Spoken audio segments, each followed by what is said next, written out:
Valentine qui a commenté aujourd'hui.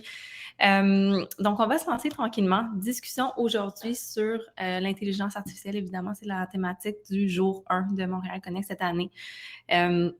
Donc, on va y aller avec un angle qui va toucher un petit peu plus à l'apprentissage social et à nos communautés. Donc, une première mission que j'aimerais vous donner ce matin parce que, évidemment, Montréal Connect est un événement qui est assez large. Il y a plein de gens qui y vont, plein de gens avec différents titres, donc autant des dirigeants, des directeurs que des étudiants d'autre part. Et avec plein de backgrounds, donc 1001 industries qui sont représentées. J'aimerais ça savoir, et avec mon collègue là, Armel qui est avec moi, un petit peu qui vous êtes. Donc, si vous voulez partager dans le chat, ça va nous aider à orienter un petit peu notre discours ce matin dans la conversation qu'on va avoir ensemble. Donc, ceci étant dit, évidemment, un merci spécial à Montréal Connect de rendre ça possible. Donc, on est super content de venir partager cette petite bribe de contenu ce matin avec vous. Mais on est surtout content de venir discuter. Donc, on veut vous entendre.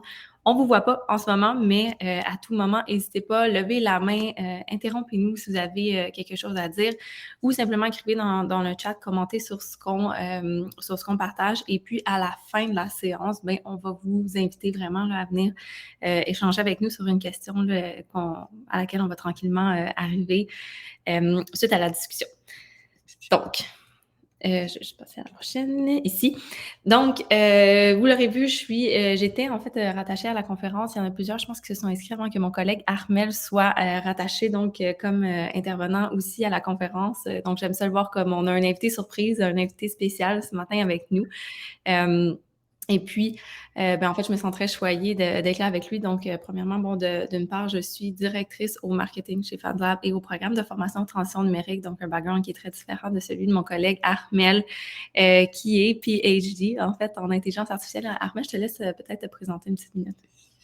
Oh, t'as dit pas mal l'essentiel, fait que je travaille avec Marilou, j'ai ce plaisir-là. Puis, tout comme ma collègue Marilou, on est très engagé dans tout ce qui est communauté virtuelle, développement de plateformes. Puis, j'ai un background effectivement en intelligence artificielle, puis en administration des affaires aussi. Fait que ça me fait plaisir d'être là avec vous tous et discuter ensemble là, d'intelligence artificielle et de ce que ça peut apporter comme impact social bénéfique pour nous tous. Voilà.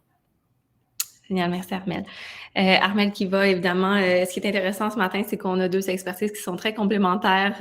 Armel a une expertise qui est beaucoup plus technique. Donc, s'il y a des gens avec nous là, ce matin qui sont un petit peu plus sur le volet technique de l'intelligence artificielle, c'est pas une discussion qui se veut être une discussion en profondeur forcément sur les technicalités mais je vous invite quand même à poser les questions. Évidemment, Armel a un background pour y répondre et la part que je vais faire ce matin, c'est de ramener ça un petit peu sur le plancher des vaches, comme on dit, entre guillemets, pour qu'on puisse se retrouver aussi à travers ça, parce que c'est ça le but, en fait, de voir comment est-ce que l'intelligence artificielle peut venir aider à propulser nos communautés, mais vraiment comment est-ce que nous, on est capable de se l'approprier en tant qu'organisation ou en tant que gestionnaire aussi. Donc, pas juste laisser ça aux grandes entreprises, Amazon, Netflix, etc. de ce monde, même si c'est un petit peu à part de la thématique qu'on court ce matin.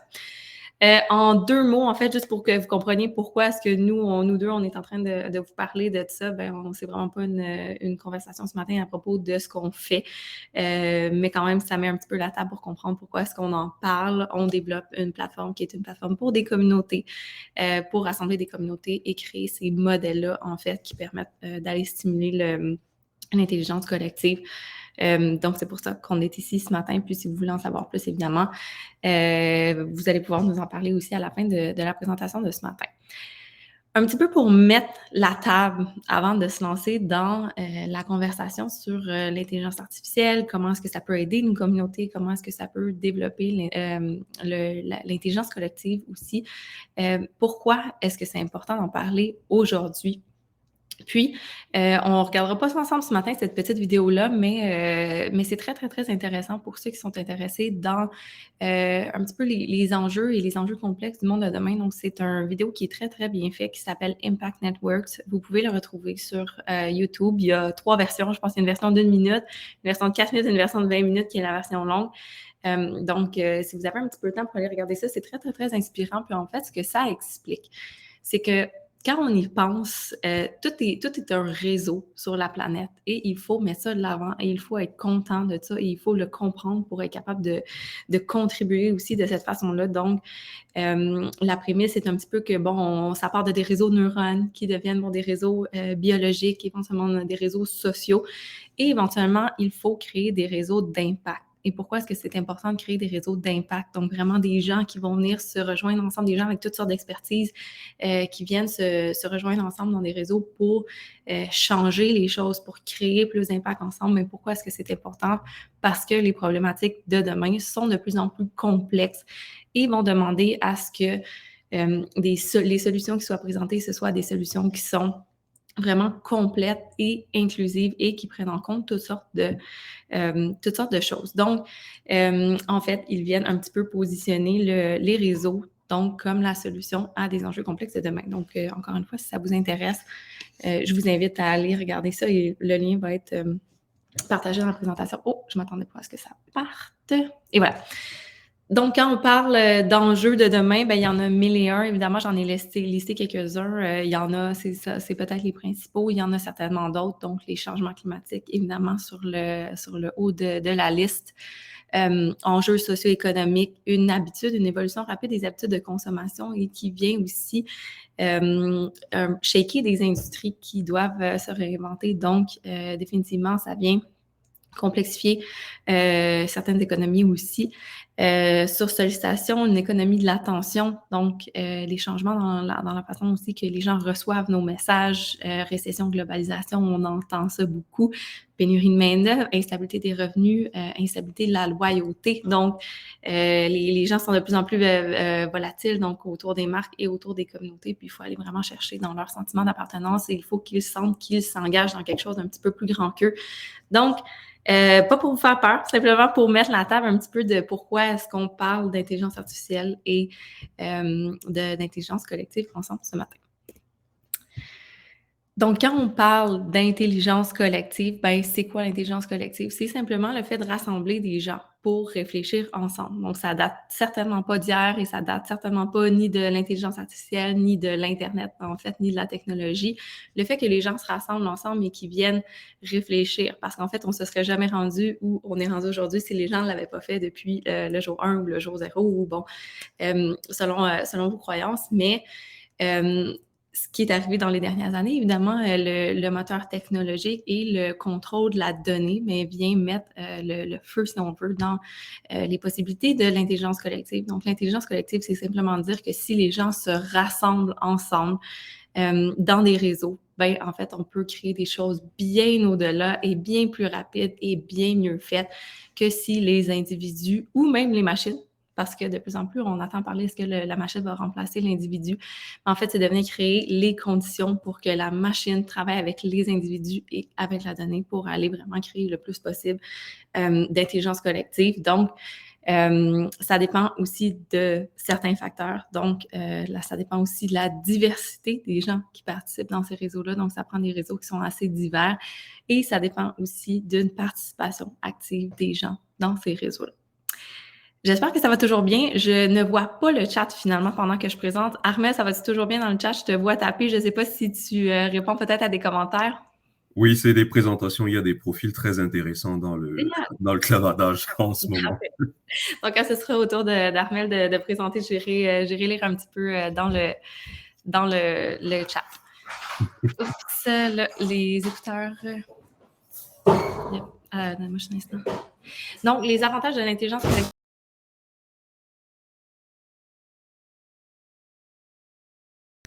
Super. Donc, c'est là où les écouteurs auraient été pratiques. Donc, les avantages de l'intelligence collective, en fait, pour finir un petit peu là-dessus autour du concept de l'intelligence collective, ben, c'est évidemment une meilleure compréhension des problématiques. Donc, des fois, on ne comprend pas la latitude des problématiques, en fait, qui ont affaire à nous. Donc, quand on a plusieurs expertises autour de la table, ben, c'est possible de mieux comprendre nos problématiques.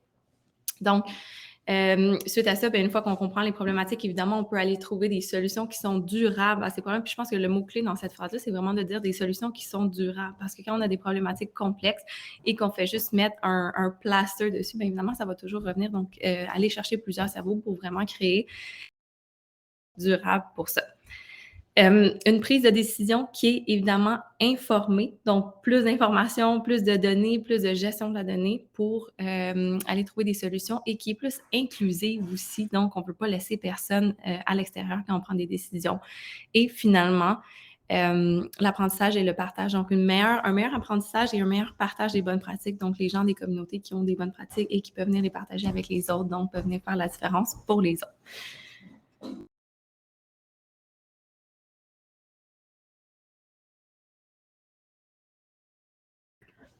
Un cas très intéressant, en fait, je ne sais pas s'il y en a peut-être parmi vous qui le connaissez, c'est une organisation qui s'appelle The League of Entrepreneurs. Et en fait, ce que c'est une organisation qui s'est créée il y a quelques années, un petit peu avant la pandémie, si je ne me trompe pas, et qui va vraiment chercher des employés qui travaillent dans des grandes corporations pour aller créer le changement de l'intérieur. Donc, évidemment, il y a plein de groupes de changement qui existent, mais il y a beaucoup de ces gens-là, en fait, qui aiment leur travail et qui aiment leur rôle qu'ils jouent dans ces grosses organisations-là, mais qui aimeraient ça que ça change. Donc, ils sont allés rejoindre des gens de partout à travers le monde grâce à l'Internet, grâce à la donnée pour créer ce réseau-là. Et tous ces jeunes-là, parce que c'est majoritairement des jeunes qui se retrouvent, en fait, que ce soit des fois en présentiel, des fois en virtuel, donc, viennent développer des compétences et puis l'organisation va vraiment leur offrir là, une tonne de services pour venir les supporter là-dedans. Donc, c'est vraiment une organisation qui gagne à être connue et puis qui va venir sur différents plans vraiment créer de la valeur pour les membres de l'organisation et puis à terme créer plus d'impact et changer le monde, donc entre guillemets. Sur 3 grands axes. Donc, et on va en parler un petit peu plus tard, tantôt, quand on va parler de qu'est-ce que ça consiste, en fait, ces outils-là. Mais sur l'axe de partager, donc partager des contenus, donc beaucoup de contenus qui sont partagés, mais qui sont organisés, évidemment, d'une certaine façon.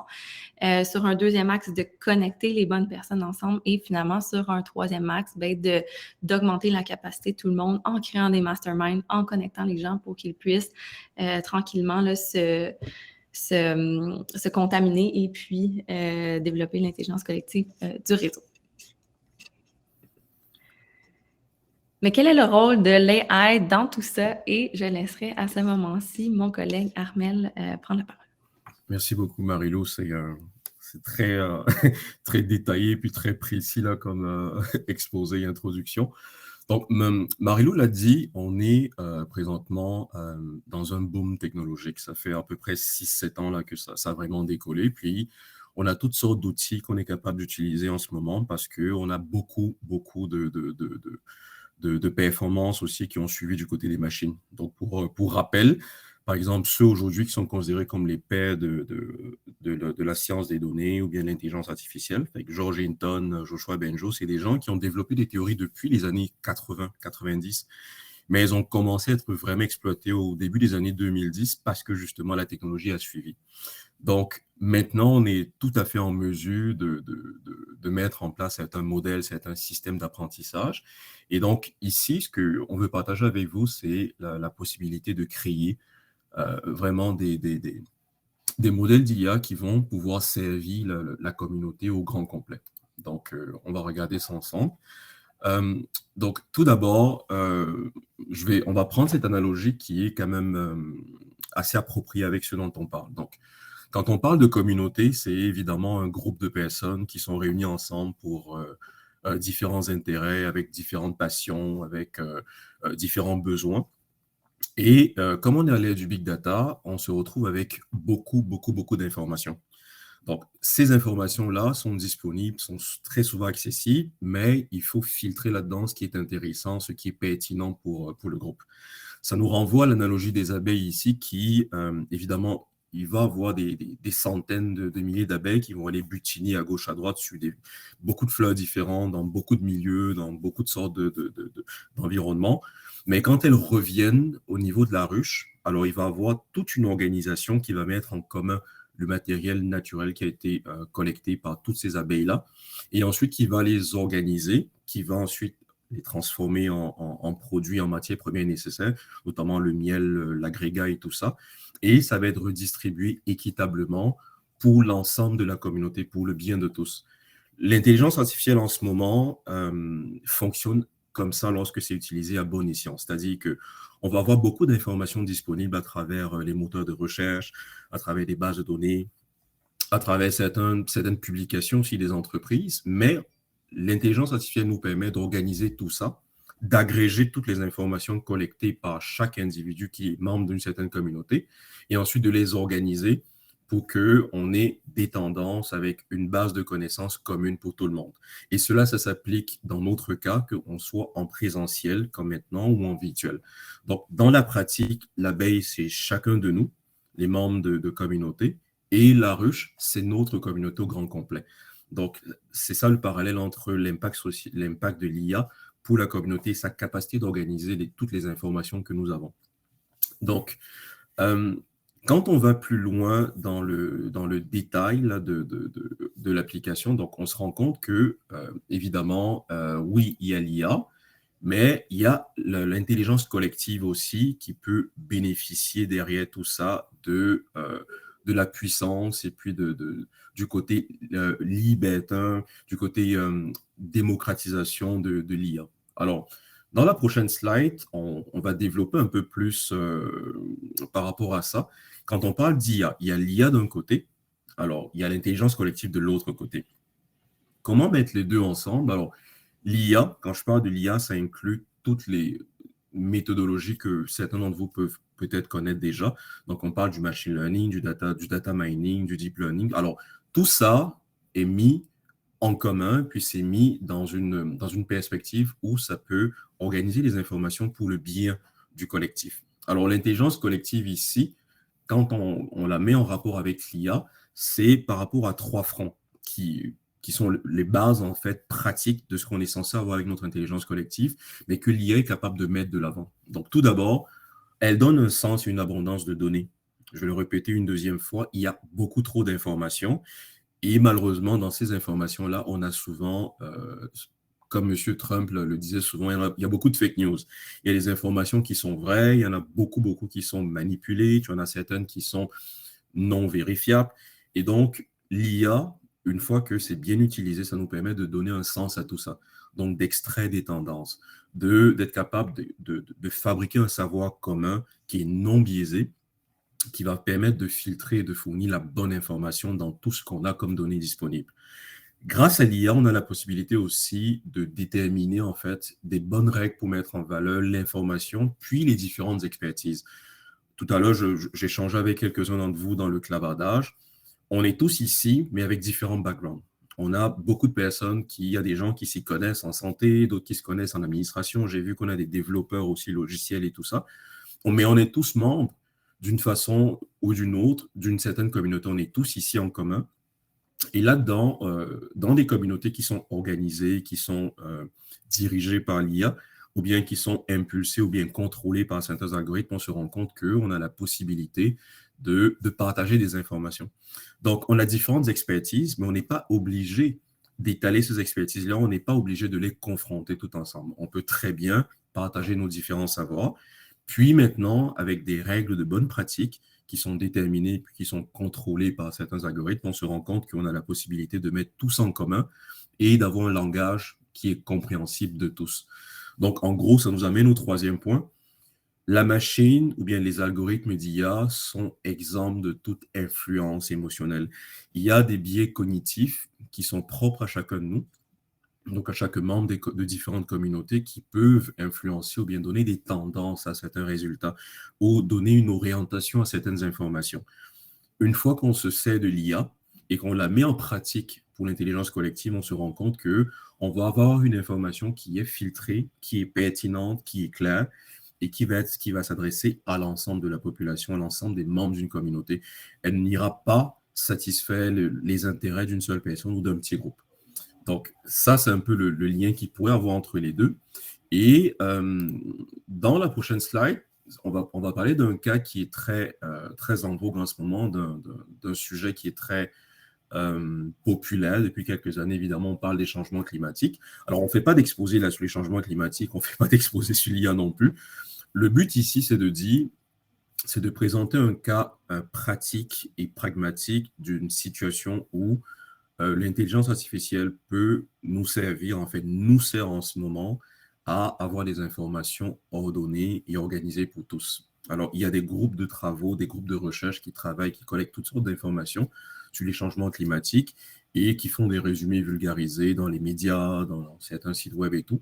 Ce qu'il faut savoir, c'est que avec la masse d'informations disponibles et puis la quantité d'informations qu'il y a à filtrer, qui est organisée, ce sont des choses qui ne sont évidemment pas faites manuellement. Il existe présentement des algorithmes et puis des structures totalement informatisées et intelligentes et intuitives qui sont capables de compiler toutes les informations disponibles dans l'ensemble des satellites, dans l'ensemble des situations, des données de recherche qui sont là, disponibles ou pas, et qui va les organiser, puis les visualiser pour que ce soit compréhensible par le commun des mortels, donc par n'importe quelle personne comme vous et moi. Et donc, souvent, ça se fait de façon automatique. Il y a 20 ans, quand on revient un peu en arrière, on se rend compte qu'il y avait énormément d'informations qui étaient publiées à gauche, à droite, souvent par les académiciens, souvent par les organes de l'ONU en charge de cette thématique-là. Mais aujourd'hui, toutes ces informations-là sont compilées au sein des informations qui sont distribuées par le GIEC, donc le groupe de recherche international qui travaille dessus et qui publie justement les données nécessaires par rapport au climat, par rapport aux températures, par rapport à ce qu'il faut faire comme recommandation. Et tout ça derrière, c'est organisé grâce à l'IA. Donc, on collecte beaucoup d'informations que l'IA va ensuite organiser, regrouper sous forme de rapports et permettre aux chercheurs de vulgariser et d'adapter le message pour l'ensemble de la planète Terre. Ça, c'est un exemple pratique de l'influence que l'IA a au niveau de l'intelligence collective. Et le prochain schéma, ça fait un peu référence à ça. Donc, il y a une méthodologie derrière. Évidemment, on ne va pas entrer dans tous ces détails, mais je vous dirais que de façon simpliste, quand vous regardez ce schéma, alors le point d'entrée, c'est le volet gauche, donc la portion design, et la finalité, c'est l'autre extrémité qui est implémentation. Ce schéma, je vous le présente, que vous compreniez où se situe l'apport de l'homme et où se situe le bénéfice ensuite de la communauté. Donc, au départ, le design de l'algorithme, évidemment, jusqu'à présent, c'est des scientifiques, c'est des passionnés, des amateurs d'intelligence artificielle qui vont concevoir un algorithme pour un but bien précis. Dans ce cas-ci, on parle de machine learning ou de deep learning. Ensuite, les paramètres qui vont être rentrés vont être traités par l'algorithme de façon autonome, de façon individuelle aussi. Et là, on rentre dans la portion qui est au milieu, donc le cercle.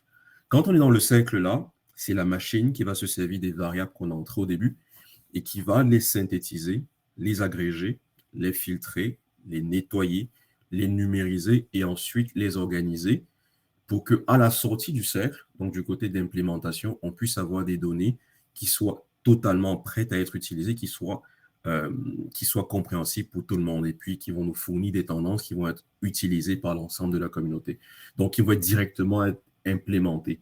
Donc, le biais cognitif et les influences extérieures dont parlait Marie-Lou, elles s'arrêtent au début du cercle. Au niveau du cercle, ça va être vraiment que de l'information pertinente, ça va être vraiment un bâtissage, une mise en commun de toutes les informations individuelles. Elles vont être agrégées pour le bien commun de toute la communauté. Et à l'extrémité de ce cercle-là, comme vous pouvez le voir, les algorithmes et puis la machine nous fournira les informations dont on a besoin, sans influence, sans biais cognitif, sans biais de sélection. Ça va être uniquement ce dont on a besoin et ça va être adressé à l'ensemble de la communauté. Ici, c'est vraiment le cas général qui se trouve derrière. Évidemment, il peut y avoir des variations en fonction de la taille de la communauté, en fonction des besoins du gestionnaire de contenu aussi, mais généralement, la méthodologie en arrière, ça va être celle-là. Et on va terminer ici avec un cas pratique qui va être justement un des exemples qui est bien connu d'application de l'IA, ça va être Amazon. Alors, donc, lorsque vous voyez... alors, ce sera pas long, là, je vais vous montrer la slide. Voilà, donc Amazon, c'est un bon exemple. On est tous allés au moins une fois sur le site web d'Amazon, au moins une fois. Donc, c'est un bel exemple d'application de l'IA à grande échelle. Mais je vais préciser quelque chose ici. Dans le cas qui nous intéresse, on parle de la construction de l'intelligence collective pour le bien commun. Alors, Amazon applique de très, très grands algorithmes d'intelligence artificielle et à grande échelle. Mais il y a une très grosse différence qui est importante de comprendre parce que dans le cadre d'un impact positif social, d'un bénéfice pour tous les membres de la communauté, c'est important que les informations qui sont collectées, qui sont utilisées par l'IA, soient faites dans un objectif de partage de connaissances, puis de bénéfices mutuels pour tous les membres d'une communauté, même si ça peut arriver des fois que le message soit personnalisé. Dans le cas des entreprises comme Amazon qui ont la puissance derrière, la puissance mathématique et technologique pour aller chercher nos informations, puis revenir derrière pour nous proposer du contenu pertinent, ça reste au niveau de l'individu. On n'est jamais au niveau de la communauté. Donc, en fonction de nos actions, en fonction de notre navigation sur le site web ou l'application, en fonction de ce qu'on consulte, de ce qu'on met dans nos paniers, alors, nos informations numériques sont compilées, notre comportement est étudié pour qu'ensuite l'algorithme puisse nous proposer quelque chose de pertinent. Mais c'est quelque chose de pertinent pour nous, pour le bénéfice du vendeur, que ce soit Amazon ou d'autres. Donc, ça, c'est le contre-exemple de ce qu'il ne faut pas faire. Donc, c'est le contre-exemple de l'intelligence collective. Il y a beaucoup d'informations qui sont disponibles, mais l'utilisation et la finalité de ces informations-là, c'est orienté dans un but très, très vertical. Fait que c'est du vendeur à l'acheteur. Alors, ça, c'est un modèle d'affaires, évidemment. On n'est pas là-dessus au niveau de la discussion. Mais l'important, c'est de comprendre qu'il y a des informations disponibles et l'IA, lorsqu'elle est utilisée à bon escient pour le bien commun, ça va prendre toutes les informations individuelles, les mettre ensemble et ensuite diffuser et partager un message pour l'ensemble des membres de cette communauté-là. Peu importe le secteur d'activité, peu importe la thématique de la communauté, peu importe le champ d'expertise.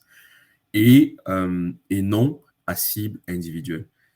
On prend cet exemple-ci, évidemment, pour essayer de vous faire comprendre que entre les plateformes de réseautage social ou de communauté virtuelle et d'autres comme Amazon, comme Reddit, comme ce serait le cas de Facebook aussi, si on parle d'Amazon, mais il y a d'autres gros géants aussi, des GAFA, qui utilisent beaucoup l'IA, mais ce n'est jamais dans un impératif de mettre en commun le savoir. C'est dans un impératif de vous fournir du contenu pour maintenir votre engagement. C'est une bonne chose pour l'individu et non pour la communauté. Donc, je vais laisser Marie-Lou rebondir dessus, évidemment parce que c'est elle l'experte ici des communautés. Mais au niveau technique, disons qu'il y a moyen de vraiment utiliser comme il faut notre savoir, puis la disponibilité aussi des outils d'IA pour pouvoir bonifier notre impact social commun, puis on en parlera un peu plus tard. Merci beaucoup, Armelle. Puis, super intéressant. Puis, évidemment, d'approfondir un petit peu dans la mécanique. Donc, on a commencé notre argumentaire ce matin en disant, il y a des enjeux de plus en plus complexes qui appellent à un besoin de s'unir et à développer l'intelligence collective. Et l'opportunité qu'on a, évidemment, avec l'intelligence artificielle, c'est de venir accélérer, en fait, le développement de l'intelligence collective avec les outils, en fait, qu'on a à notre disposition et qui continue d'évoluer à tous les jours. Donc, et Armelle est rentrée de façon un petit peu plus technique pour nous expliquer, en quoi est-ce que ça consiste, ces outils-là, puis comment est-ce que ça fonctionne pour amener ça là. Mais je vous ai fait une autre promesse, en fait, en début de présentation, puis l'autre promesse, c'était de faire atterrir ça sur le plancher des vaches, expression qui fait rire mon collègue Armelle, donc de dire, mais parfait, c'est bien beau tout ça, mais si j'ai pas les moyens d'Amazon dans mon compte de banque, qu'est-ce que je fais? Quelles sont les choses, les opportunités qui s'offrent à moi, donc ça en tant que, encore une fois, dirigeant ou autre. Là, on a quand même un groupe avec des expertises assez différentes ce matin. Donc, pour terminer, en fait, notre dernier segment de notre présentation ce matin, avant de vous écouter, que j'espère vraiment là, que vous avez hâte de partager avec nous parce qu'on veut vraiment vous entendre suite à ça. Donc, notre dernier segment de comment est-ce qu'on crée des modèles, en fait, finalement, d'apprentissage social qui sont d'une part responsables, parce qu'évidemment, on veut ramener quand même le concept de responsabilité dans tout ça, parce qu'on l'entend, puis on vient de présenter Amazon. C'est pas tous les modèles AI qui sont forcément responsables, malheureusement. Donc, comment est-ce que je peux rendre ça responsable? Comment est-ce que je peux rendre ça efficace, donc efficace pour créer plus de retombées économiques, donc créer des sous, donc peut-être un modèle d'affaires qui découle de ça, ou efficace pour créer plus d'impact, donc plus d'impact, plus de changements, pouvoir aller faire bouger les choses, et finalement abordable parce que, bon, tel qu'on vient de mentionner, on n'a pas tous les moyens d'Amazon. Donc, première question, en fait, pour vous faire réfléchir un petit peu, quel est le coût, en fait, des plateformes gratuites? Puis c'est assez intéressant ici parce que on retrouve souvent des réseaux dans des plateformes un petit peu plus généralistes comme Facebook, par exemple, qui est un très bel exemple. On crée des groupes sur Facebook et on se dit, ben écoute, parfait, c'est gratuit, puis on a nos groupes qui sont rassemblés là, mais quel est le coût réel de ces plateformes-là? Puis on voulait quand même attirer votre attention quand on parle de responsabilité ici. Donc, évidemment, des plateformes comme Facebook ou la plupart des réseaux sociaux, même si ce n'est pas forcément 100% négatif, sont des plateformes qui vont beaucoup miser sur l'ego. Donc, c'est fait comme ça, c'est fait pour que des individus, que ce soit sur LinkedIn, sur Instagram, sur TikTok, TikTok peut-être un petit peu moins, mais c'est vraiment des plateformes qui sont axées sur l'individu. Donc, c'est pas des plateformes qui ont pour mission de développer la collectivité ou le savoir collectif. Donc, ce qui se passe, c'est qu'il y a une mauvaise utilisation de la donnée. Donc, d'une part, il y a une mauvaise utilisation de la donnée parce qu'il y a peut-être de la vente de données qui n'est pas forcément 100% éthique. Donc, c'est définitivement pas le sujet de la conversation d'aujourd'hui, mais c'est le cas. Mais il y a aussi une mauvaise utilisation de la donnée parce qu'il n'y a pas une construction de la donnée. Donc, ce que Armel disait tantôt, c'est que quand on parle d'intelligence artificielle au service de l'intelligence collective, mais il faut que ça ramasse la donnée et que ça l'organise pour qu'on puisse créer et construire sur le savoir de la collectivité. Donc, quand on partage dans des plateformes comme Facebook, bien, le problème, c'est que nos données s'en vont partout. Puis il n'y a personne qui... En fait, c'est la personne qui est titulaire de ces données-là, c'est Facebook, mais Facebook n'utilise pas la donnée pour faire évoluer des problématiques en lien avec vos réseaux à vous ou avec vos communautés à vous. Donc, on se retrouve avec plein d'informations qui est partagée, un peu comme une rivière d'informations, mais il n'y a rien qui est organisé, donc tout est finalement perdu quand ça passe dans le fil d'actualité et que, bon, ça s'en va. Donc, quelqu'un pourrait poser une question, être répondu, mais quelqu'un pourrait poser la même question le lendemain et à chaque jour, en fait, et cette information-là ne serait pas répertoriée. Donc, évidemment, le coût, c'est un éparpillement des données et c'est, bon, en fait, pour le résumer, une perte de la valeur collective qui est créée, en fait, par toutes les interactions dans ces plateformes-là. Donc, quand on parle de Tech for Good, donc Tech for Good, c'est un concept qui est assez large, en fait, et qui vient simplement... en fait, c'est un gala, entre autres, un gala annuel qui vient un peu récompenser des gens qui développent la technologie pour le bien. Donc, dans un modèle d'intelligence collective, ben, ce que ça veut dire, en fait, c'est qu'on veut vraiment aller chercher un modèle qui va permettre de rassembler la donnée, qui va permettre de rassembler la donnée dans des technologies qui sont éthiques et qui sont dédiées à ça et qui vont venir aussi rassembler les humains pour créer finalement plus d'intelligence collective, pour devenir plus intelligents ensemble. Donc, oui, vas-y, Arpin. J'allais ajouter justement, rebondir dessus en disant que, contrairement à ce que certaines informations qui peuvent diffuser ou qui, des fois, qui paraissent être les bonnes pratiques, une fois qu'on se sert de la technologie pour organiser, pour faire un partage de connaissances au sein d'une communauté, c'est beaucoup plus bénéfique pour l'engagement des membres de cette communauté. Donc, ça devient à un moment donné beaucoup plus rentable pour les gestionnaires de cette communauté-là.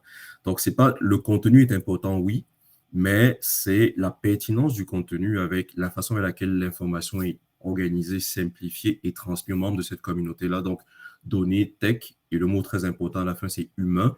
C'est des humains derrière qui sont des utilisateurs de ces connaissances-là. Et donc, une fois qu'ils trouvent de la pertinence dans le contenu de ce que la technologie leur fournit, ça devient beaucoup plus rentable et c'est responsable en même temps. Donc, c'est ce point-là que je voulais rajouter sur ce que tu as déjà dit, Marie-Lou. Génial, merci. Merci beaucoup, Armel, pour cet ajout-là. Puis, en fait, je me rends compte en même temps que je n'avais pas bougé ma slide. Donc, merci. Ça m'a permis de prendre cette petite pause-là. Puis, évidemment, ça prend exactement des humains qui viennent en fait être au centre de tout ça. Puis, ça prend aussi un humain qui prend la décision pour aller chercher des technologies. Donc, quand on va développer nos modèles, comme j'expliquais, un modèle, bon, qu'on veuille lancer une communauté autour d'une mission ou qu'on veuille vraiment carrément développer un modèle d'affaires, en fait, typiquement, chez Fanzam, on travaille avec plein d'organisations, des chambres de commerce, à des réseaux de femmes, réseaux professionnels, réseaux de développement durable, jusqu'à des communautés de clients parfois aussi. Donc, on va vouloir venir créer ces réseaux-là, mais ce qu'il faut garder en tête, c'est que si on veut créer un projet qui va avoir un impact positif sur le monde, ben, il faut aussi choisir une technologie qui va dans ce sens-là. Donc, qui d'une part, ses fonctionnalités vont dans ce sens-là, mais les valeurs, en fait, qui sont partagées aussi par la plateforme ou la technologie ou les technologies choisies, parce qu'évidemment, souvent, ça en est plusieurs, vont dans le bon sens. Donc, créer un modèle responsable, ensuite créer un modèle efficace. Donc, la partie du modèle d'affaires, je vous invite vraiment, si vous voulez élaborer là-dessus, à me contacter par la suite. Donc, c'est quand même quelque chose qu'on met beaucoup sur pied à travers nos formations et avec nos clients.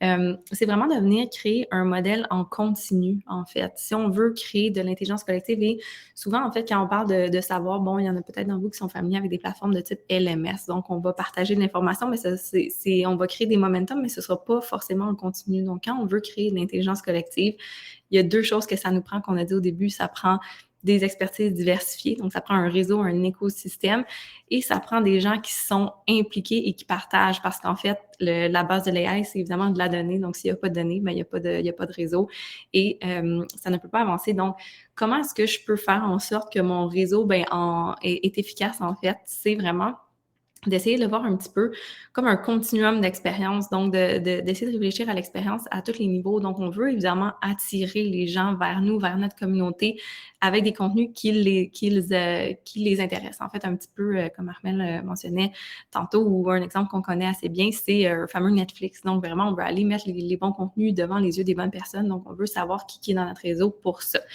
Mais tranquillement, en fait, on veut aussi que les gens, en fait, se rattachent et parlent et discutent autour de ces thématiques-là. Donc, si moi, par exemple, aujourd'hui, tout le monde qui est connecté avec nous, c'est un très bel exemple, en fait, Montréal Connect, c'est qu'on est tous connectés autour de la thématique de l'intelligence artificielle. Donc, on est content d'être là, puis on veut parler de ça. Mais il y a des sous-thématiques, évidemment, puis il y a peut-être des choses qui vont nous rapprocher de groupes et de sous-groupes. Donc, on veut essayer de créer une expérience où, OK, l'intelligence collective, l'intelligence artificielle, d'une part, va nous mettre devant les bons contenus, puis d'autre part, va éventuellement aller rassembler les bonnes personnes ensemble, donc dans des groupes, dans des sous-groupes, dans des micro-communautés qui peuvent se créer et qui vont continuer de créer de la valeur autour de ces thématiques-là. Et éventuellement, on tombe vraiment dans un modèle qui est amplifié, où il y a plus de valeur qui est créée pour nos membres et pour tous les acteurs de la communauté. Et les expériences vont commencer à tranquillement, de façon automatique, se créer. Donc, à travers ça, évidemment, il peut y avoir des éléments de récompense. Donc, on peut peut-être penser à ajouter du gamification ou autre à travers tout ça, mais dans sa forme la plus simple, la communauté peut se créer par la communauté. Donc, évidemment, avec un élément qui va attraire les gens vers nous, mais en essayant toujours de livrer un continuum d'expérience pour garder un momentum constant et non forcément engager et ensuite laisser partir les gens. Donc, un modèle qui est responsable, un modèle qui est efficace et finalement un modèle qui est abordable. Et là, je vous entends réfléchir, ou pas forcément en fait, parce que je vous entends pas, mais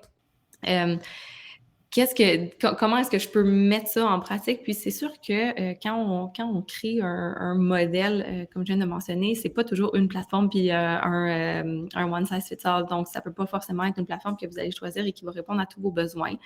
Mais je veux vraiment attirer votre attention sur le potentiel des plateformes SaaS, en fait, pour venir développer des modèles comme ça. Donc, le modèle SaaS, en fait, c'est vraiment un modèle qui permet d'avoir plein de plateformes. Donc, Swapcar peut en être une. Vous en utilisez certainement plusieurs, mais du côté des plateformes de communauté, en fait, pour venir livrer des contenus éducatifs et pour venir connecter les gens, il existe des plateformes SaaS qui peuvent être assez intéressantes. Donc, ça, c'est une façon vraiment d'aller miser sur les plateformes SaaS et faire de l'intégration de plateformes SaaS pour créer un modèle qui n'est pas forcément un modèle que vous développez sur mesure et qui vous coûte dans les millions à la base. Donc, d'une part, pour ceux d'entre vous qui sont peut-être des passionnés d'intelligence artificielle ou des gens qui codent, c'est sûr qu'évidemment, ou même des gens qui ont envie de s'introduire au code, il existe aussi d'autres plateformes de type le software R pour aller coder ou autre. Donc, je ne sais pas si Armelle, tu avais quelque chose à rajouter sur cette dernière question-là. Non, effectivement, alors oui, le modèle SaaS en ce moment, c'est vraiment ce qui se révèle le plus efficace, à la fois pour respecter la valeur éco-responsable de l'utilisation de la technologie, mais aussi qui est très accessible parce que la plupart des logiciels SaaS disponibles sont à la portée de tout le monde, puis bénéficient aussi très souvent de communautés en ligne qui sont ouvertes et puis où on peut, où n'importe qui n'a pas de base nécessairement en codage ou en machine learning est capable d'aller trouver des informations. Donc, l'exemple de R, c'est un bon exemple. Donc, c'est une technologie qu'on peut utiliser pour aller bâtir un savoir, pour aller décoder une technologie qui va être utilisée pour une certaine communauté. R aussi a son équivalent pour ceux qui sont familiers avec la science des données ou les langages. Il y a le SQL qui est très populaire. Tu as PyCharm aussi, qui est totalement libre, avec des librairies dans 89 langues aussi, avec des tutoriaux, puis beaucoup de cours d'introduction. Puis c'est vraiment quelque chose d'accessible parce qu'il y a ce petit truc aussi qu'il faut qu'on enlève.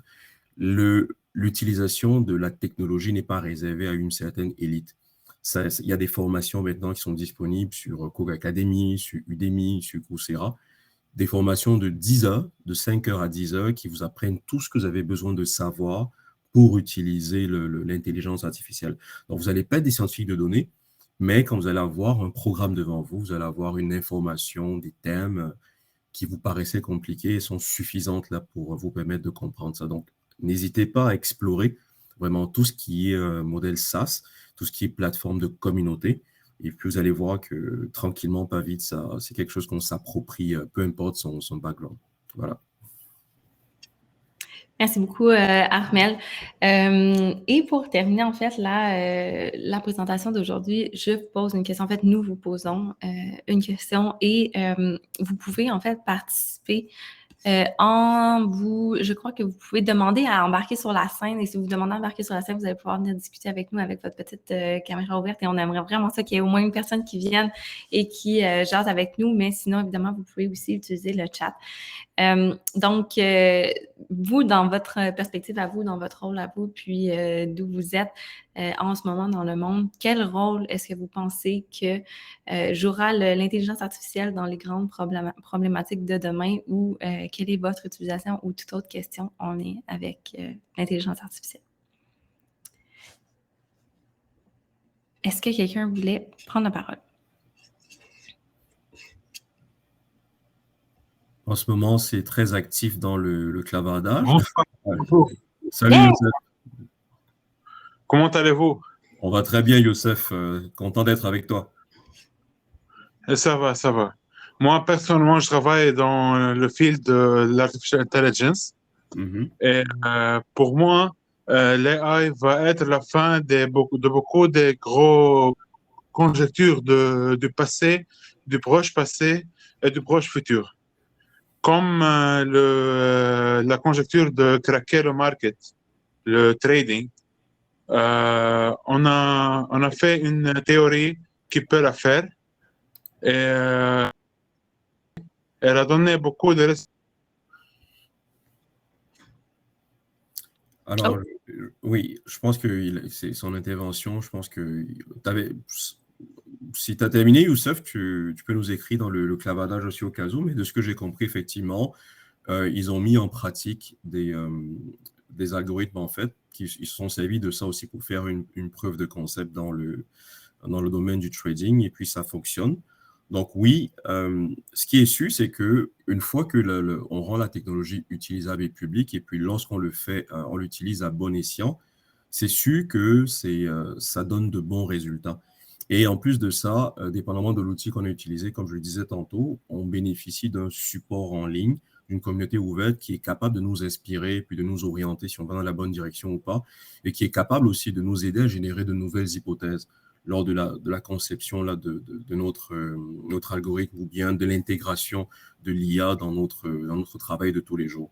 Puis il y a une question intéressante, Marie-Lou, qui est dans le clavardage, qui a été posée par Annie Chénier. Oui.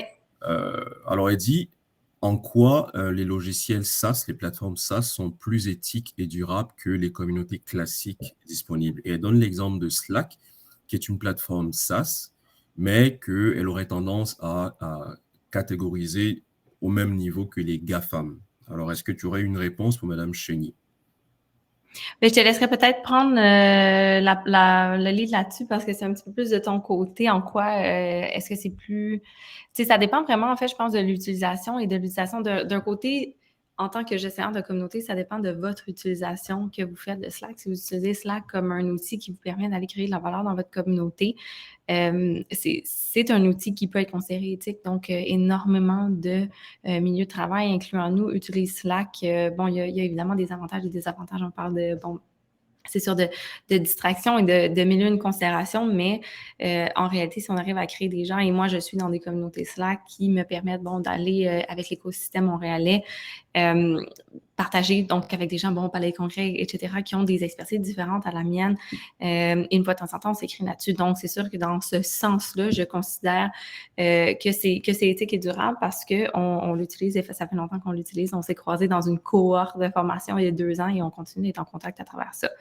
Ensuite, d'un autre côté, c'est peut-être là où je laisserais Armelle réagir, mais c'est sûr que c'est Slack qui utilise la donnée à mauvais escient.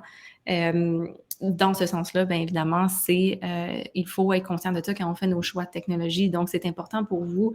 Une des choses à considérer, c'est que la donnée doit vous appartenir. Donc, quand vous choisissez une technologie et que vous vous rendez compte que la donnée ne vous appartient pas, il est là un petit peu l'enjeu. Donc, vous devez vraiment être certain que vous êtes gardien de cette donnée-là parce que c'est là où, sinon, il peut y avoir, bien, premièrement, elle peut être mal utilisée, mais deuxièmement, il peut y avoir une perte de la valeur qui est créée aussi. Je ne sais pas si Armelle, tu voulais réagir. Ben en fait, tu as très bien présenté la chose parce que Slack, ça va être un outil. Donc oui, c'est une plateforme SaaS, mais comme j'ai répondu dans le chat, en fait, ça dépend du modèle d'affaires de la communauté qui l'utilise. Alors, une entreprise, je vais donner des exemples comme ça, pas nécessairement typiques. Je prends le cas, par exemple, du secteur bancaire. Il y a des entreprises qui pourraient utiliser Slack. Donc, par exemple, prenons le cas de Desjardins ou des assurances de Sun Life qui vont utiliser Slack en interne et ça va servir des communications.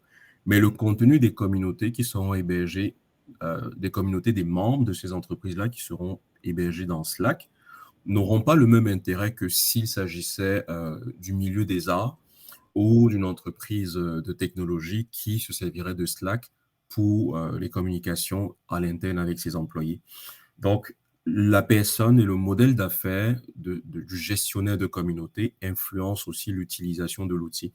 Comme on l'a dit tantôt, l'utilisation éco-responsable et éthique dépend toujours de la personne qui est derrière la technologie. Donc, il y a beaucoup de technologies qui sont disponibles. On parle de la reconnaissance faciale. Je vous prends 2 cas très précis. On s'en sert pour déverrouiller notre iPhone. Il y a certains gouvernements qui s'en servent pour suivre la population. Ça, c'est un exemple qu'on peut assimiler avec le cas de Slack, par exemple, ou même le cas de Facebook. Donc, oui, il y a une façon de fonctionner, mais je dirais que les plateformes SaaS sont conçues pour le bien commun à la base. Ce bien-là peut être influencé, mais comme je disais, l'IA peut nous affranchir de tous ces biais cognitifs-là et donc faire en sorte que l'utilisation soit éthique. Dans le cas de Slack, ce serait ça la réponse. On a une autre question, Marilo aussi, c'est une... Alors, alors je l'ai vu tantôt, quelqu'un qui a fait référence à l'environnement, c'est toujours Annie. Alors, elle dit, chaque communauté a ses besoins et son environnement. Et donc, en éducation, on utilise beaucoup Teams. Et dans le milieu de la tech ou en culture, Slack ou Facebook sont beaucoup plus populaires. Donc, oui, c'est un élément de réponse, effectivement. Ça revient à ce qu'on disait, l'intérêt, donc la nécessité d'utiliser la technologie et la personne qui gère le contenu de cette communauté-là fait en sorte que l'usage de la technologie, le rôle que jouera l'IA n'est pas le même. Donc, c'est vraiment ça, Annie. J'aime bien vos interactions. On a Camille Barré qui nous demande aussi si on a des exemples de SaaS et de communautés créées. Alors, on ne voudrait pas faire nécessairement la promotion d'une communauté ou d'une autre. Il y a des communautés de pratiques dans le domaine des statistiques de la science qui est utilisée là par... il y a R qui a toute une communauté. Tu as certains domaines qui ont des communautés SaaS, par exemple des logiciels SaaS comme... il y a SPSS en statistique, il y a MATLAB pour les ingénieurs dans le domaine de l'ingénierie. Ils ont des grosses communautés qui sont basées sur l'utilisation de ces logiciels-là et qui sont à viser vraiment d'échange d'informations, échange de données. Donc, dans ces communautés-là, ça discute beaucoup, ça soumet des hypothèses, des problématiques, et puis il y a de l'input qui provient de la part de beaucoup d'interlocuteurs dans le monde entier. Et ça les utilisateurs ou les concepteurs de ce logiciel-là se servent de ces feedbacks-là pour bonifier leurs produits et pour fournir des programmes adaptés à certaines populations. Ils ont un programme pour les étudiants, ils ont des programmes pour ceux qui ne connaissent pas les statistiques et ainsi de suite. Donc ça, c'est un très bon exemple justement de plateforme SaaS qui contribue à l'intelligence collective avec un impact social positif. Je vois qu'il y a Laurence Lachapelle aussi Alors, Laurence nous dit, est-ce que les communautés et le recours à l'intelligence collective peut être une façon de mitiger les biais de l'IA qui sont présents dans le design des algorithmes et dans les ensembles des données? Alors, je dirais oui. C'est un 100% oui. Parce que dans une communauté, il y a des règlements. Donc, on ne peut pas se permettre de dire n'importe quoi, de faire n'importe quoi. Et lorsqu'on se sert d'un algorithme, il y a un intérêt déjà à utiliser cet algorithme-là. Et puis, si c'est une communauté qui est participative, donc les membres de cette communauté vont choisir ensemble l'utilisation de la technologie appropriée ou l'algorithme de l'IA approprié. Ce sont les membres de la communauté qui vont fournir ces données-là. Et ces données-là vont être utilisées par la technologie qu'ils ont choisie pour la thématique qu'ils ont choisie. Donc, définitivement, la communauté a un rôle énorme à jouer dans l'intelligence collective et ça permet aussi de régler, de mitiger les biais, je dirais dans beaucoup de cas même de les éliminer. Parce qu'on a choisi ensemble cette technologie, on a choisi d'être membre de cette communauté et donc on choisit ensemble la thématique et l'orientation de ce qu'il va avoir dans l'intelligence collective qu'on veut se partager. Donc oui et oui, Laurence. Donc, alors je vois d'autres réactions. Donc, il y a Annie qui a beaucoup de supporters dans le clavardage. Oui, d'ailleurs, bonjour Marika, d'ailleurs, ça fait longtemps qu'on ne s'est pas croisés, mais on a eu la chance de collaborer en fait dans un projet dans le passé. Puis j'ai été expulsée de la salle pendant un bref instant, mais il y avait aussi une question, je ne sais pas si ça avait été répondu, Armel, sur des exemples de SaaS et des exemples de communautés créées. Je ne sais pas si tu avais touché cette réponse-là. Évidemment, on en a déjà nommé quelques-uns. On en a nommé quelques-uns, donc on peut rajouter le FanSlab, qui est une communauté virtuelle évidemment. Bon. J'ai parlé de RStudio, il y a certaines communautés aussi qui sont hébergées. Il y a une communauté Apple, pour ceux qui ne sont pas au courant, où justement tu as un partage d'informations sur l'utilisation des fonctionnalités, de l'utilisation de certains appareils, de la compatibilité des produits Apple avec d'autres. Et puis, c'est une communauté qui est ouverte, hébergée par Apple, mais les contributeurs proviennent du reste du monde. Il n'y a pas de restriction pour être membre de cette communauté-là. Et les développeurs, les ingénieurs d'Apple se servent des réponses dans cette communauté-là pour proposer les nouvelles fonctionnalités qu'ils nous envoient dans les mises à jour. Donc ça, c'est un très bon exemple aussi d'utilisation de l'IA à des fins d'intelligence collective.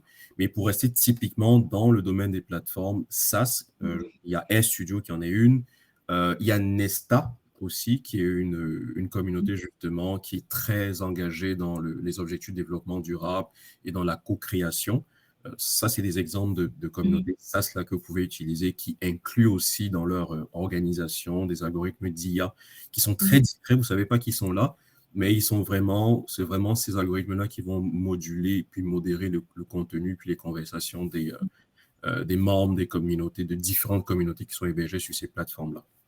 Si je peux me permettre quelque chose d'intéressant en fait que tu viens de mentionner, Ahmed, c'est de dire la plateforme Nesta qui est une plateforme qui fait de la documentation très intéressante en fait sur le sujet en ligne, est une plateforme qui peut-être se rapproche un petit peu plus des enjeux, des grands enjeux internationaux de type les changements climatiques.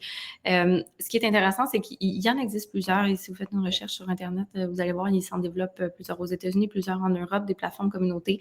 Nous développons d'ailleurs une plateforme communauté aussi à Montréal. Mais chacune des plateformes, en fait, répond quand même à des thématiques de communauté un petit peu différentes les unes des autres. Donc, je vous invite à être conscient de ça quand vous faites votre recherche parce que, évidemment, il y en a des communautés de clients. Par exemple, Armel mentionnait l'exemple de Apple. L'exemple de Apple, c'est très intéressant, mais Apple n'est pas la seule communauté. Là, en fait, il y en existe mille et une. Plus récemment, Lululemon en a lancé une. Il y a Lego, en fait, pour des plus grandes communautés Salomon. Donc, c'est vraiment des marques qui vont aller puiser dans leur communauté et engager pour aller, finalement, développer leur communauté de ce côté-là. Donc, ça, c'est une chose. Et c'est des plateformes qui sont souvent spécialisées dans les segments de clients. Puis, il y en a d'autres, par exemple, comme nous, c'est un petit peu plus des réseaux professionnels. Donc, ça va plus être des fonctionnalités qui sont basées sur la formation, par exemple, ou autre. Donc, mais il en existe vraiment plusieurs et pour plusieurs types de réseaux. Donc, ça peut être une recherche qui est quand même intéressante à faire dans ce sens-là. Merci beaucoup, Marie-Lou. Puis, effectivement, il y a des personnes dans le clavardage, en se présentant tout à l'heure, qui ont mentionné qu'ils ont l'habitude de travailler justement dans des projets de télésanté ou d'amélioration continue. Donc, il y a Rochnisha qui travaille dans l'amélioration continue. On a Madame Rouillard aussi, qui est copilote clinique en télésanté. Et Jean-Charles Florent aussi, qui est chargé de projet en télésanté. Donc, probablement, voilà d'autres exemples de plateformes SaaS communiquent, qui sont importantes aussi pour les communautés, le bien commun. Donc, je fais référence à Dialogue, qui est une plateforme SaaS dans la télésanté, mais qui a sa propre communauté aussi qu'elle héberge. Il y a des communautés de pratiques, des communautés d'infirmières, de travailleuses sociales qui changent des bonnes pratiques et qui font des recommandations aux concepteurs des fonctionnalités de Dialogue pour qu'eux, ils puissent bonifier leurs produits pour servir le grand monde. C'est la même chose avec des concurrents comme AlayaCare, qui sont aussi des plateformes SaaS, qui en plus de fournir un service, aussi hébergent des communautés où les gens vont discuter de l'intérêt de la télémédecine, de l'intérêt pour la communauté d'avoir accès à des soins en tout temps. Donc oui, effectivement, il y a beaucoup d'exemples ici qu'on peut donner selon le secteur d'activité et tout. Mais l'intérêt ici, et le message à ne pas perdre, c'est que l'IA a un rôle à jouer dans les problématiques. Et puis, il faut bien identifier cette problématique-là, bien identifier la communauté dans laquelle on veut que cette thématique, cette problématique soit traitée et être vraiment à l'affût des technologies appropriées pour les utiliser. Parce qu'il y a ça aussi, il faut s'approprier l'IA pour être en mesure de comprendre son impact social, pour être en mesure ensuite de développer une intelligence collective pour tous. C'est ça ma réponse à ceux qui travaillent dans différents secteurs. Super, Armel. Je vois une autre, en fait, Camille qui posait la question, comment est-ce que les communautés se font connaître, où les trouver? Est-ce qu'il existe des référentiels selon les thématiques? Une question qui a plusieurs réponses, en fait, comment est-ce que les communautés se font connaître? C'est sûr que c'est souvent la communauté peut devenir le produit, ça ne veut pas dire qu'on crée l'impact et qu'on a que même on est un OBNL, qu'on ne peut pas forcément se monétiser à travers ça. La communauté devient un produit et la communauté tel un produit est évidemment marketé de différentes façons et avec différentes stratégies. Donc, c'est sûr que d'une part, le gestionnaire de l'organisation peut aller développer des stratégies pour faire connaître sa communauté. Mais une recommandation on travaille beaucoup, nous, avec plein de communautés. Puis souvent, en fait, on se rend compte qu'il y a plein de communautés qui font des choses similaires et qui, finalement, travailler un petit peu en silo. Donc, des fois, tu as travailler en mode écosystème, de se dire, bon, parfait, si je veux lancer une communauté ou si j'ai une communauté, puis j'ai l'impression peut-être que je suis dans un plateau pour me faire connaître, bien, des fois, c'est d'aller s'associer parce que je pense qu'il y a aussi un message clé de notre présentation d'aujourd'hui, c'est qu'éventuellement, il faut briser les silos, puis la technologie nous permet de le faire. Et différents mécanismes sont des fois aller travailler en écosystème et aller se rattacher à d'autres organisations qui ont un différent audience ou un différent rayonnement peut fonctionner. Toutefois, donc par rapport à la dernière partie de la question, il existe des plateformes, donc je pense à Meetup. Meetup, qui est probablement la plateforme de communauté la plus connue, pour être un espèce de marché, une place de marché des communautés. C'est quelque chose qui est très intéressant. Donc, des communautés gratuites, des communautés payantes, des activités sur Meetup. C'est possible d'aller en trouver. Donc, c'est possible aussi de faire la promotion d'une communauté. Mais c'est une question sur laquelle on se pense beaucoup chez FanZab aussi, à dire comment est-ce qu'on pourrait arriver un jour à avoir cette espèce de marché, toutes les communautés, des communautés à impact social positif pour que les gens aussi qui ont envie de s'investir puissent en retrouver facilement. Et bon, malheureusement, heureusement, Facebook reste quand même aussi un bel endroit où trouver des communautés, même si ce ne sont pas des communautés qui sont forcément super organisées sur la plateforme, ou des fois, c'est des communautés qui ont peut-être une plateforme à l'extérieur ou une organisation à l'extérieur, mais qui vont quand même faire la promotion là, à travers les groupes Facebook, parce que l'avantage des groupes Facebook, c'est que ça reste quelque chose qui est très, très accessible pour les retrouver. Évidemment, c'est le marketing. Évidemment, le marketing va jouer dans la popularité et la renommée d'une communauté, mais c'est sûr que si on revient, si vous vous souvenez du schéma que Marie-Lou vous a présenté tout à l'heure avec les trois, il y a les données, il y a l'humain, puis tu as la technologie. Lorsqu'une communauté est très active, les membres sont engagés, ils se sentent interpellés par la thématique qui est développée dans la communauté. Donc, c'est sûr que ça rajoute une couche supplémentaire à la référence ou à la popularisation de cette communauté-là. Non, parce que les membres vont parler entre eux, ils vont parler autour d'eux, ils vont parler en dehors de la communauté. Et ça va ramener encore plus de membres. Donc, tous les membres de la communauté deviennent des promoteurs, ils deviennent eux-mêmes des influenceurs de leur propre communauté. Et ça, c'est quelque chose que, à leur besoin ou selon les impératifs opérationnels gestion de communauté, peuvent être facilement monétisés pour ceux qui ont un but lucratif aussi avec ces communautés-là. Mais parce qu'il ne faut pas oublier, il ne faut pas séparer les deux choses. Une communauté peut être éco-responsable, éthique, avec l'utilisation de l'IA, en produisant du savoir collectif et être rentable en même temps. Donc, l'un peut aller avec l'autre, mais ce n'est pas obligatoire que les deux objectifs soient rattachés. Donc, oui, maintenir l'engagement dans une communauté, trouver la bonne communauté pour soi, parce que toutes les communautés ne sont pas nécessairement celles qu'il nous faut. Puis, toutes les communautés n'évoluent pas nécessairement dans la même direction, on ne reste pas statique. Par contre, l'engagement, la motivation peuvent influencer là sur au moins deux des aspects, là, deux des volets des questions qui ont été posées par Camille. Là, fait que les trouver, ça va être facile, il y aura du bouche-oreille, numérique et en présentiel. Puis, tout ce qui sera référentiel, ça va se faire tout seul aussi. Super. Est-ce que Youssef, voulais-tu reprendre la parole pour terminer ton intervention? Oui, merci Marie-Lou. Ce que je voulais dire, c'est qu'on a créé un algorithme en AI qui peut multiplier votre monnaie fois 60 chaque 2 jours en jouant sur le trading, sur le commerce. Comme vous avez dit, si l'intelligence collective existe, donc l'intelligence artificielle va s'améliorer. On est un team des majeurs des grandes écoles de Paris avec 17 ans d'expérience. Avec moi j'étais en éducation des doués en high school avec une note presque complète. C'est pour cela qu'ils m'ont choisi pour l'idée ce team. Et l'AI, c'est toute ma vie. Merci. Merci infiniment à Youssef.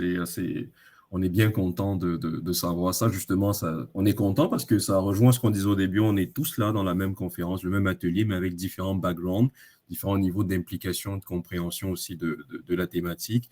Certains sont plus familiers avec l'impact social, d'autres avec l'IA. Puis ça nous fait plaisir d'échanger avec vous. Il y a Roshni qui a la main levée. C'est à toi. Ça fait 3 minutes qu'elle attend. Roshni, si tu veux, tu peux même allumer ta caméra. En fait, ce serait le fun d'avoir un petit visage, mais c'est pas obligatoire non plus.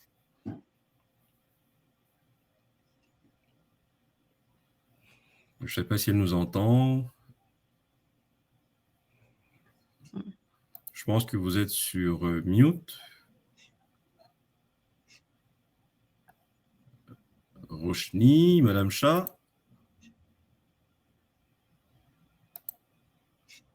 Ah, voilà.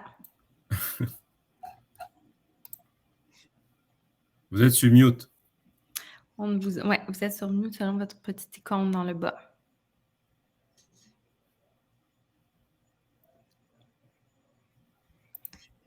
Devons-nous... Je pense qu'il doit avoir des petits problèmes avec son micro. Ça arrive. C'est bon. Salut. Bonjour, ça va bien. Ça va très Merci. bien. Merci pour le partage, c'était super intéressant, entre autres. Puis comme vous l'avez dit, tout le monde vient un peu de différents backgrounds. Je vais te donner mon expérience ça fait à peu près 15 ans dans le milieu de la santé. Je trouve que des fois, on est un peu en retard sur certains points, surtout avec l'intelligence artificielle. Puis parfois, on réinvente la roue alors que les choses existent. Vous avez mentionné des choses que moi, je n'étais même pas au courant, ça existait. Et puis aussi, on a la difficulté, comme vous l'avez dit, on parle d'écosystème, mais chacun des CIUS, CIS, on travaille de façon silo, puis ça serait bien qu'on ait ce partage-là. Fait que, juste vous dire, est-ce qu'il y avait d'autres choses en communauté de pratique qui existent dans le milieu de la santé qu'on n'est peut-être pas au courant? Alors, dans le milieu de la santé, ce que vous mentionnez, c'est vraiment le point central de la situation. C'est que ça travaille beaucoup en silo parce que, alors, sans passer sur les différentes réformes, au départ, il y avait des directions séparées, régionales. Après ça, on a créé des centres hospitalo-universitaires qui fédéraient un peu tout ce qui était pratique, donc gériatrie, groupe de médecine familiale et tout. Puis est venue la grande réforme Barrette qui essayait de centraliser tout ça, donc qui a fusionné, créé des monstres, les fameux CIUS. Et ensuite, là-dedans, au niveau politique, le problème, c'est qu'il y a certains services qui dépendent du ministère du Travail, d'autres qui dépendent de celui de la Santé, d'autres qui dépendent de celui des aînés, et tout le monde ne se retrouve plus là-dedans. Je pense que c'est ça qui crée ce retard-là, parce que pour mettre en place un mouvement, il y a tellement d'intermédiaires et de parties prenantes dans la situation qu'un bout de ligne, ça se perd. Maintenant, pour les communautés de pratique, alors ce que je peux vous dire, c'est que présentement, il y a des communautés sectorielles. Donc, il y a des communautés sectorielles qui sont organisées.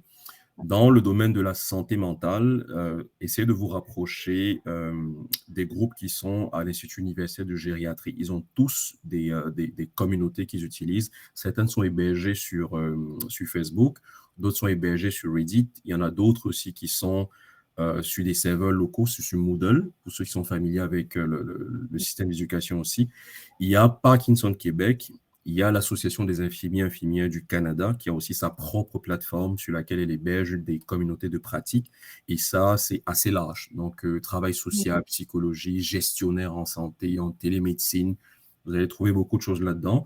Et ça, c'est ce qui est connu au niveau du Québec.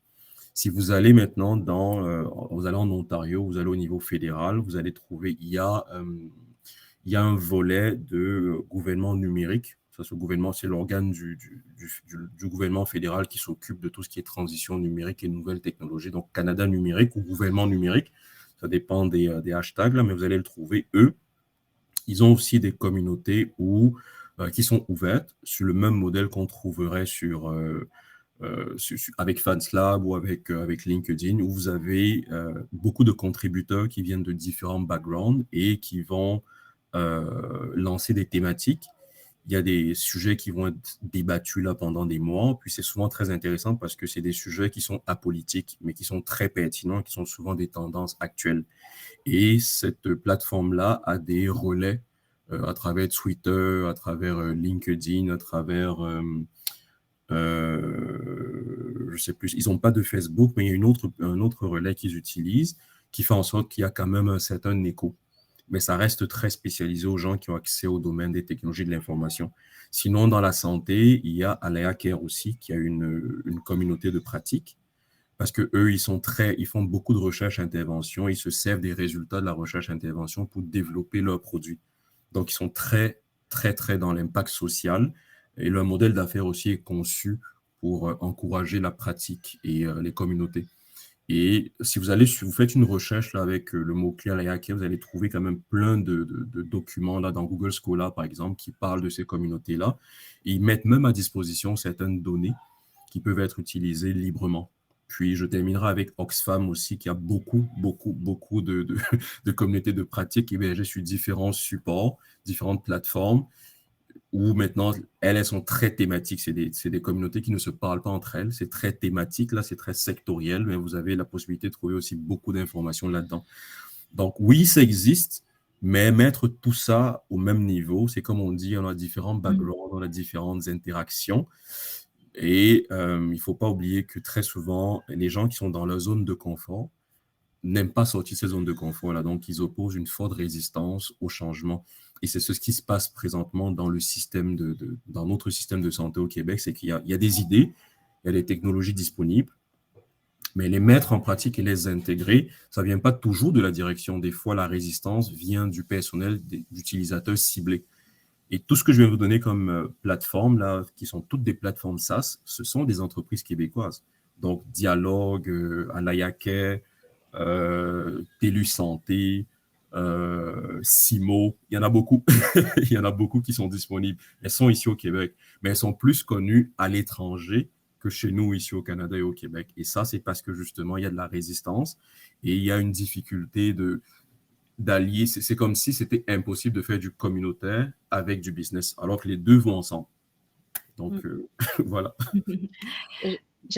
Merci, puis j'ajouterais aussi, c'est pas connaître comment les utiliser, etc., fait en sorte qu'il y a de la résistance, puis sont réfractaires, mais c'est tout ce qui est changement.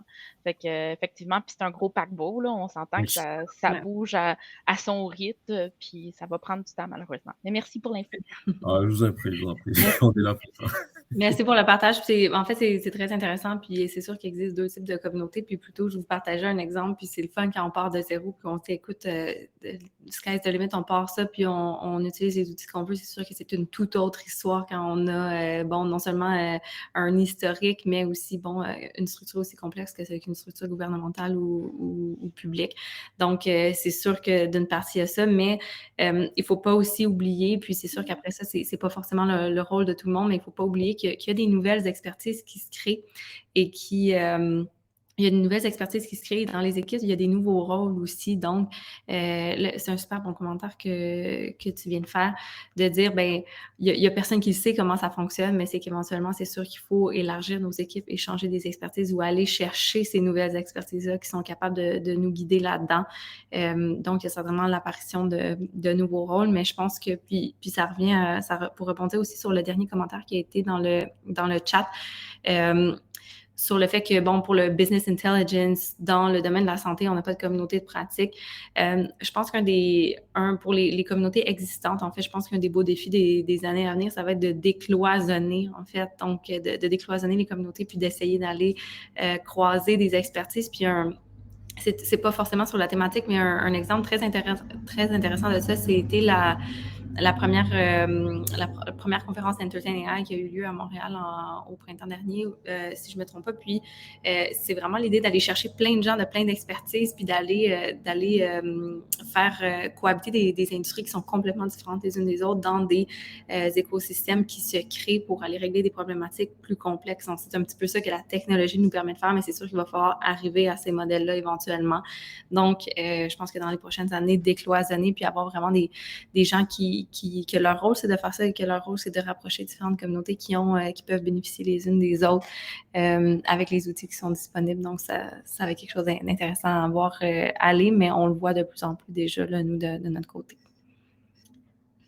J'ajouterais aussi, Annie Chénier vient de partager une communauté, un lien vers une communauté de pratique. Je pense que Roshni, ça et même Lubna, ça peut être intéressant pour vous. C'est une communauté de pratique, évidemment. Et puis, c'est très, très orienté là dans le système de santé. Donc, je pense que tout le monde trouvera son compte là-dedans. Donc, il existe des affaires, mais il faut les pousser en avant. Il faut être membre de ça, il faut contribuer, puis il faut apporter des voix. À force de travailler ensemble, on va finir par améliorer les choses. Et c'est le cas des communautés aussi. Donc, je vous invite à aller voir ça. Moi, j'ai regardé dessus. C'est CDP Veille 3S. C'est très intéressant à première vue. Là, il y a beaucoup de contenu dessus. Puis, ça vaut la peine de garder ça dans ses favoris. Super. S'il n'y avait pas d'autres interventions, on est arrivé à 12h30, donc qui était le temps de notre intervention. Nous, on reste quand même, si jamais il y en a qui ont d'autres questions à poser, mais je veux simplement vous remercier d'avoir pris le temps d'être là, de nous écouter, mais surtout de partager avec nous. Je pense que les dernières 30 minutes de notre séance, de notre atelier ce matin ont été vraiment, vraiment très enrichissantes grâce à vous. Donc, merci beaucoup. Merci Olivier, merci Jean-Charles. Merci beaucoup aussi à votre contribution, Roshni, Annie Chénier, Camille Barbé, Lobna, Kodé, Youssef, merci infiniment aussi d'avoir partagé des points très, très intéressants. Puis, au plaisir de se reparler dans un prochain atelier. Puis, nous sommes disponibles si jamais vous avez des questions. Merci beaucoup, Valentine, Paulina aussi. Merci à vous tous. Merci. Merci beaucoup. Au revoir. Au revoir. Bye bye.